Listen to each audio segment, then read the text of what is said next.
ஐயா எங்களை இப்படி பண்ணுவாங்க, வாழ விட மாறுறாங்களே எங்களை. நாங்கள் அங்கங்க கிடக்கிறோமே. நாங்கள் ராகுல் என்ற பையன் வந்து டிவிகே கட்சியில் இருக்கானா. நான் புதுசா நிர்வாகத்துல உட்காந்துருக்கேன், எனக்கு நீ பணம் கொடுத்தா தான் வீடு கட்ட முடியும் அப்படின்னு சொல்லிட்டு எங்களை 3 நாளா நான் மிரட்டுறாங்க. நான் என் 3 பிள்ளைங்களை வச்சு நான் ஆடல் பற்றி உட்காந்துக்கிறேன். எனக்கு யார் சார், நானே வட்டிக்கு வாங்கி தான் சார் வீடு கட்டுறேன், வீடு இல்லாத நிலைமைக்கு. இந்த மாதிரி ஒரு 4-5 பேர் வட்ட செல்லாடு சொன்னாரு, எனக்கு பணம் கொடு 50,000 கொடுத்தா எங்க சார் போகுது. நான் திருவொற்றியூர் குப்பத்தூர்ல இருந்து வரேங்க. நான் வீடு கட்டிட்டு இருக்கேன் புதுசா. அந்த வீடு கட்டுறதுனால ஒரு பிரச்சனை, அந்த முன்னாடி தளம் வந்துச்சு அப்படின்னு சொல்லிட்டு பிரச்சனை பண்ணாங்க. சரி, அதையும் சால்வ் பண்ணி எல்லாம் முடிச்சுட்டு மறுபடியும் தளம் ஊற்றும் போது ராகுல் என்ற பையன் டிவிகே கட்சியில் இருக்கானா. நான் புதுசா நிர்வாகத்துல உட்காந்துருக்கேன், எனக்கு நீ பணம் கொடுத்தா தான் வீடு கட்ட முடியும் அப்படின்னு சொல்லிட்டு எங்களை 3 நாளா நான் மிரட்டுறாங்க. அந்த கட்டுமான பணியில் இருக்கவங்க மிரட்டி அவங்க வேலையை செய்யாம அப்படியே போடுறாங்க. நான் தினமும் வேலைக்கு தான் சார் போறேன், கூலி வாங்கிக்கிறேன். நான் என் 3 பிள்ளைங்களை வச்சு நான் ஆடல் பற்றி உட்காந்துக்கிறேன். எனக்கு யார் சார், நானே வட்டிக்கு வாங்கி தான் சார் வீடு கட்டுறேன், வீடு இல்லாத நிலைமைக்கு. இந்த மாதிரி ஒரு 4-5 பேர் வட்ட செல்லாடு சொன்னாரு, எனக்கு பணம் கொடு 50,000 கொடுத்தா எங்க சார் போகுது. வேணா இவங்க வேணா கொடுக்க சொல்லுங்க, நான் வேணா எஸ்ஆ 1 லட்சம் சேர்த்து கொடுக்க சொல்றேன். இவங்க பணம் பண்ண இவங்க அங்க வேற எங்கேயாச்சும் போய் கொள்ளடிக்கலாம், எங்ககிட்ட கேட்க நாங்க என்ன சார் பண்ண முடியும்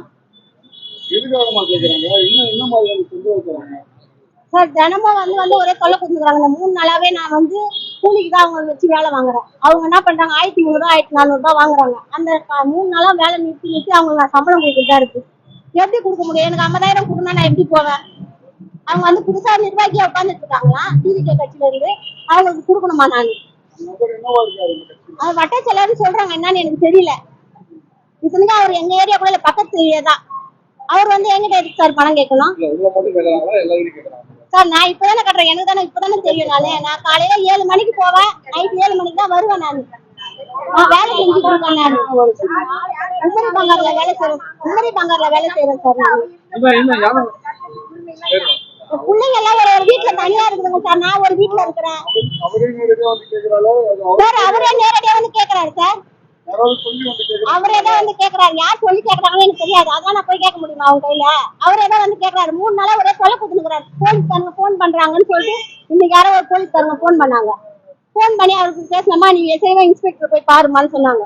சரி, நான் அப்பவே போலீஸ் ஸ்டேஷனுக்கு வந்தா அவர் சொன்னாரு, யாரும் கம்ப்ளைண்ட் கொடுக்கலாமா? ஆனா சொன்னாங்க, ஆனா கம்ப்ளைண்ட் வரல. நான் சொன்னேன், சார் நான் பெட்டிஷனே கொடுத்துட்டு போறேன், என்னால இதெல்லாம் தாங்க முடியாது, நான் வேலைக்கு ஓடுறேன், என் பிள்ளைங்க படிக்குதுங்க, படிக்கிறதுக்கு வீடு இல்லாத ஒரு வீட்டுல ஒரு பிள்ளைங்க வச்சுருக்கிறேன் சார். நான் நீங்க வேணா இங்க விசாரிச்சு பாருங்க எந்தெந்த வீட்டுல என் பிள்ளைங்க இருக்குதுன்னு.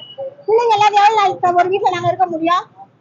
வீட்டு வாடகை கட்ட முடியாதுதான் சார். ஒரு வீட்டுல நாங்க எல்லாருமே இருக்கணும். இந்த மாதிரி பண்ணி இருந்தா நாங்க எப்படி சார் வீடு கட்ட முடியும்? உங்களை நம்பி இருந்தா ஓட்டு போட்டாங்க ஜனங்க, சொல்லுங்க. அப்ப அவங்கள்ட்ட நாங்க பணம் கொடுத்து உட்காந்து இருக்கணுமா சார்? இது ஒரு வருஷமா நடந்துட்டு இருக்கு.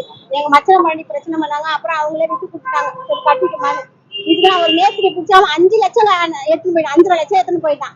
சரி, நான் வட்டிக்கு வாங்கிதான் சார் என் பிள்ளைங்களாம் எங்க அம்மா வீட்லயும் எங்க தங்கச்சி வீட்லயும் நாங்க எங்க நாத்தனார் வீட்டுல இருக்கோம் சார். நாங்க ஒவ்வொரு பிள்ளையும் ஒவ்வொரு வீட்டுல விட்டு வச்சு இருக்க முடியுமா சொல்லுங்க பாக்கலாம்? 7,000 ரூபாய் எங்க போனாலும் வாடகை சார். நாங்க 7,000 ரூபாய் வாடகை கட்டுறோம். நாங்க எப்படி சார் கட்ட முடியும்? எங்க வீட்டுக்காரர் வேலைக்கு தான் சார் போறாரு. ஒரு நாளைக்கு எவ்வளவு சார் கிடைக்கும்? அதை வச்சு நாங்க எப்படி சார் 7,000 ரூபாய் கரண்ட்டுக்கு, 7,000 ரூபாய் வாடகை, கரண்ட் பில், இதெல்லாம் எப்படி சார் சாப்பிடணும்? பொண்ணு காலேஜுக்கு போறா, எப்படி சார் நாங்க சாப்பிட முடியும் சார்? நாங்க வாங்கின இடம் கூட இல்ல சார். நாங்க இருந்ததே பிறந்ததெல்லாம் இந்த இடம் தாங்க. எங்களை ஊராரு இப்படி ஏமாத்தி பணம் கேட்டா நாங்க எங்க போவோம்? நாங்க எங்கன்னா ஓடி ஆடணுமா, திருடணுமா, கொள்ளையடிச்சு கட்டணுமா? நாங்க கஷ்டப்பட்டு எங்க ஊரு 2 பேரும் அண்ணன் தம்பி சண்டையில இருந்து இப்பதான் சின்ன முன்னாடி கட்டிக்க சொன்னா, அது கட்டினா ஊராரு இப்படி பணம் கேட்டா நாங்க எங்க போவோம்? வீடு கட்டுறதுக்காக நாங்க வட்டிக்கு வாங்கி கட்டுறோம் சார். அதனால ஒரு இடத்துல கிடைக்கிறோம், ஒரு இடத்துல கிடைக்கிறோம். வீடு இல்லாத ராகுல் அந்த விஜய கட்சிக்காரங்க கேக்குறாங்க சார். நாங்க எங்க போவோம்? நாங்களே கடன் போட்டுதான் நாங்க வீடு கட்டுறோம். அங்கதான் கிடக்குறோம், படுக்கிறதுக்கு இடம் இல்ல. நாங்க அண்ணன் வீட்டுல ஒரு கேள்வி வாங்கி நாங்க இருக்கோம். எங்க வீடா இருந்தா நாங்க படுத்துன்னு இருக்கோம்ல, நாங்களே வீட்டுக்கு தான் ஓட்டு போட்டோம். நாங்க பிளே ஸ்டோர் மற்றும் ஆப் ஸ்டோரில் இருந்து பாலிமர் செயலியை QR கோடு மூலம் பதிவிறக்கம் செய்யுங்கள். செய்திகளை உடனுக்குடன் பெறுங்கள்.